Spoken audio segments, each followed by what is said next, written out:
శ్రీమాత్రే నమః. జయ క్లాండేశ్వర్. శ్రీ గురుభ్యో నమః.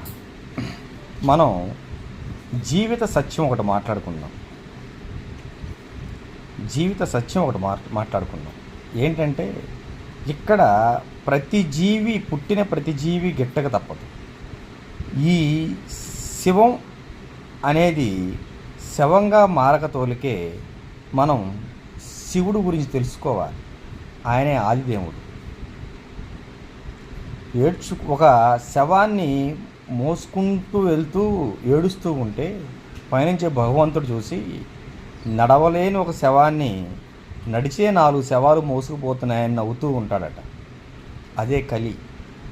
కనుక శవంగా మారకతోలికే సత్య మార్గంలో నడవటం నేర్చుకోండి. ధర్మం సత్యాన్ని 2 పాదాలుగా ముందుకెళ్ళండి. భగవంతుడిని ఆశ్రయించండి. సద్గురువుని ఆశ్రయించండి.